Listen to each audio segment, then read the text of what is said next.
अस्सलामुअलैकुम। कैसे हैं आप लोग? सब खैरियत से हैं? उम्मीद करता हूँ आप लोग सब खैरियत से होंगे। मैं भी अल्लाह तबारक व तआला के फ़ज़ल व करम से, उसकी तौफ़ीक़ व इनायत से बिल्कुल ठीक हूँ। मेरी सारी ऑडियंस जानते हैं कि आजकल मैं फ़र्स्ट ईयर के बच्चों के साथ जो प्री इंजीनियरिंग और कंप्यूटर साइंस के बच्चे हैं उन पर मेहनत कर रहा हूँ।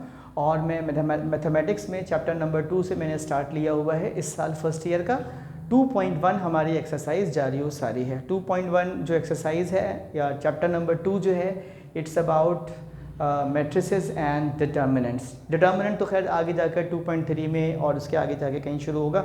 हम तो अभी पहुंचे हुए हैं जो बुनियादी सवालात हैं इसके उसके ऊपर कि मैट्रिसेस को कैसे जो इसकी प्रॉपर्टीज़ हैं और उनको कैसे सॉल्व किया जाता है, इनकी टाइप्स कौन सी होती हैं, उन टाइप्स को कैसे जांचा और पहचाना जाता है। एक टर्म है जिसका नाम है हर्मिटियन मैट्रिसेस। ठीक है, तो हर्मिटियन मैट्रिसेस जो है ये उस मैट्रिक्स को कहते हैं जिसका ए बार का ट्रांसपोज माइनस ए के बराबर आ जाए। ये कैसे होता है इसको सोचने के लिए ना, और इसको जांचने के लिए और इसको समझने के लिए आपको वीडियो में आखिर तक मेरा साथ देना होगा। ठीक है, आ जाते हैं सवाल की जानिब। Mathematics first year exercise 2.1 question है हमारे पास। क्वेश्चन नंबर 10 का बेटे पार्ट 2 है। Which of the following is Hermitian और स्क्यू हर्मिटियन मैट्रिसेस। ठीक है, आपको ये बताना है कि ये हर्मिटियन और स्क्यू हर्मिटियन मैट्रिक्स क्या होता है। ठीक है जी, अब सवाल है हमारे पास क्वेश्चन नंबर 2 में कि आपके पास मैट्रिक्स दिया हुआ है minus iota, 3 iota, iota, 3 iota, 7 iota, minus 5 iota, iota, minus 5 iota, minus iota. ठीक है, ये क्वेश्चन है। मैंने अभी आपको बताया था ए बार का ट्रांसपोज अगर माइनस ए के बराबर हो तो ये कहलाता है स्क्यू हर्मिटियन मैट्रिक्स। ठीक है, ये मैंने वीडियो के आगाज़ में भी बताया है। अगर ए बार का ट्रांसपोज बराबर हो माइनस ए के, यानी जो ए मैट्रिक्स है उसके नेगेटिव मैट्रिक्स के बराबर हो, तो ये कहलाता है स्क्यू हर्मिटियन मैट्रिक्स। साबित कैसे करते हैं वो देख लेते हैं। सोल्यूशन की हेडिंग दी और क्वेश्चन को दोबारा लिखा, क्वेश्चन जो था उसको रिपीट कर दिया। उसके बाद taking bar on both side, यानी इस तरफ भी बार ले लिया, उस तरफ भी बार ले लिया। इस तरफ बार लेने का यानी लेफ्ट हैंड साइड पे बार लेने का तो बड़ा आसान तरीका है, आप ए के ऊपर बार लगा दें।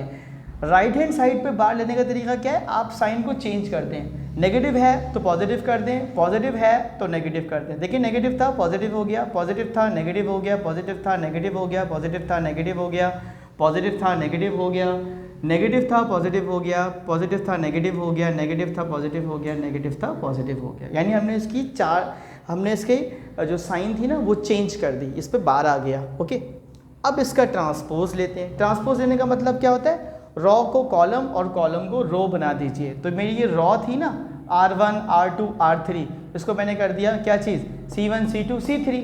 तो देखिए ये मैंने इसका ट्रांसपोज ले लिया। ये मैंने इसका ट्रांसपोज ले लिया। ट्रांसपोज लेने के बाद क्या करते हैं, माइनस के साइन को कॉमन लिया इस स्टेप में। यहाँ हमने ट्रांसपोज ले लिया और यहाँ हमने क्या किया, माइनस की साइन को कॉमन लिया। माइनस के साइन को कॉमन लेने का मतलब क्या है, जहाँ माइनस नहीं है वहाँ माइनस लगा दें, जो पॉजिटिव है उसको नेगेटिव कर दें, उल्टा कर दें। देखो ये पॉजिटिव था नेगेटिव कर दिया, नेगेटिव था पॉजिटिव कर दिया, नेगेटिव था पॉजिटिव कर दिया, नेगेटिव नेगेटिव को पॉजिटिव कर दिया, पॉजिटिव को नेगेटिव कर दिया, नेगेटिव को पॉजिटिव कर दिया, दोनों पॉजिटिव थे इसको दोबारा नेगेटिव कर दिया। ऐसा करने से क्या हुआ, मेरा सवाल दोबारा वही आ गया, ए जो मुझे ए गिवन था। तो मेरे लेफ्ट हैंड साइड पर था ए बार का ट्रांसपोज और मेरे राइट हैंड साइड पर क्या आ गया, ये माइनस की साइन बेटे, और ये ए जो मैट्रिक्स था। यानी मेरा सवाल दोबारा रिपीट हो गया, ए हो गया। तो इसका मतलब ये hence the given matrix is skew Hermitian matrix. दोबारा समझा देते हैं आपको। सवाल लिखा, सवाल को लेट किया ए से, ए के ऊपर दोनों तरफ बार ले लिया, लेफ्ट हैंड साइड पे तो बार लगा दिया, राइट हैंड साइड पे सिर्फ साइन चेंज कर दी। उसके बाद इसका ट्रांसपोज ले लिया। ट्रांसपोज लेने के बाद अगले स्टेप में माइनस को कॉमन ले लिया और कॉमन लेते ही देखा कि माइनस का साइन बाहर आ गया, अंदर मैट्रिक्स बचा ए, और ये है स्क्यू हर्मिटियन मैट्रिक्स की पहचान। तो अब हम कह सकते हैं कि जो गिवन मैट्रिक्स था वो क्या था, हमारा स्क्यू हर्मिटियन मैट्रिक्स। उम्मीद करता हूँ आपको समझ में आया होगा और आप अच्छे से इसकी प्रैक्टिस करेंगे। आइंदा आने वाली वीडियो में हम 2.1 के क्वेश्चन नंबर 8 को इंशाअल्लाह अज़ीज़ डिस्कस करेंगे। अपना बहुत ख्याल रखिएगा। वीडियो पसंद आई हो तो अपने दोस्तों के साथ शेयर कीजिएगा। अल्लाह हाफिज़।